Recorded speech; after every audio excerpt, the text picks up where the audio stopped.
In the heart of a nation built on promises of liberty and equality, one question lingers like a shadow that refuses to fade.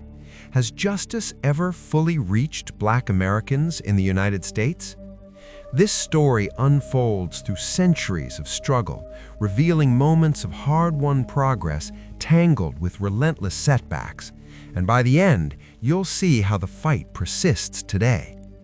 The tale begins in the early days of the colonies, where ships carried enslaved Africans across the Atlantic, their chains clinking against wooden decks under stormy skies.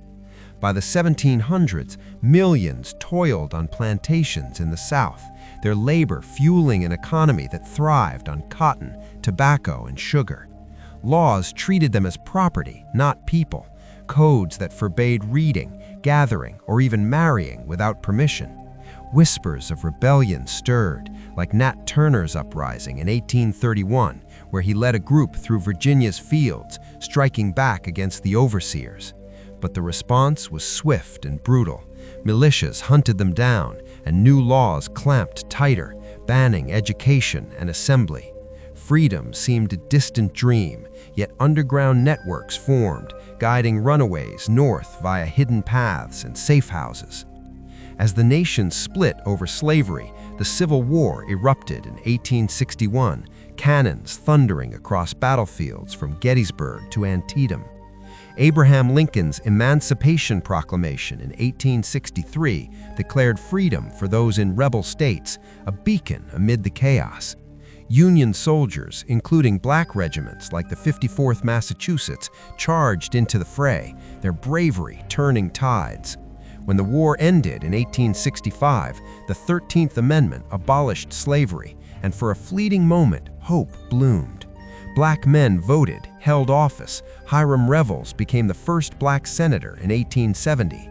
Schools opened, families reunited, communities rebuilt from ashes.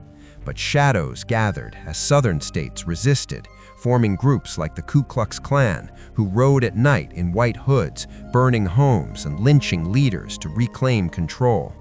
Reconstruction crumbled by 1877, federal troops withdrawn, leaving Black communities vulnerable. Jim Crow laws slithered in, segregating trains, schools, water fountains, separate but never equal.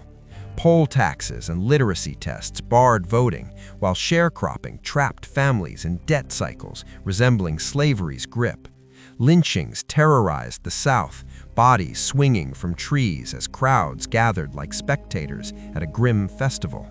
Ida B. Wells documented these horrors in her newspapers, exposing the truth, but justice remained elusive, courts turning blind eyes. Still, resistance brewed. The Niagara Movement in 1905 laid groundwork for the NAACP, filing lawsuits that chipped at segregation's walls.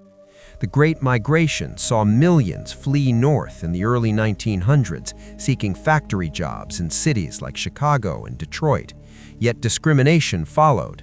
Redlining locked them into overcrowded neighborhoods, jobs paid less, police patrolled with suspicion. World War II called Black soldiers to fight abroad for freedoms denied at home. They returned to riots, like in 1943 Detroit, where clashes left dozens dead. A turning point loomed in 1954 with Brown v. Board of Education, the Supreme Court ruling segregation in schools unconstitutional. Cheers echoed, but implementation dragged. Schools resisting with armed guards blocking Black children at doors, as in Little Rock.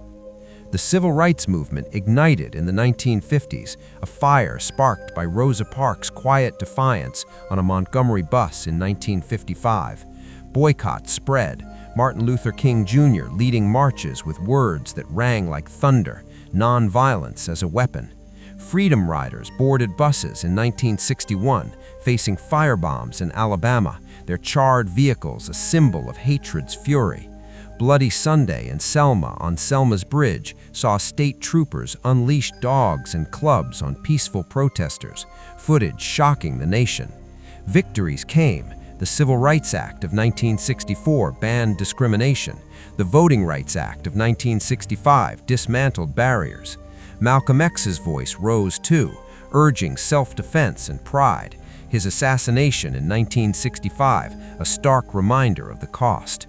But as laws changed, realities lingered.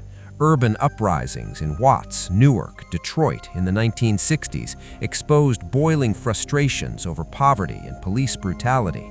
The Black Panther Party emerged, arming for protection, running breakfast programs for kids, yet FBI surveillance dismantled them through raids and infiltrations. King's dream shattered with his 1968 killing in Memphis, riots erupting nationwide. The 1970s brought affirmative action, opening doors to colleges and jobs, but backlash brewed, courts later narrowing its scope. The war on drugs in the 1980s targeted Black communities, crack cocaine sentences far harsher than powder, prisons swelling with young men. Rodney King's beating in 1991, caught on video, led to acquittals and Los Angeles riots, flames consuming blocks.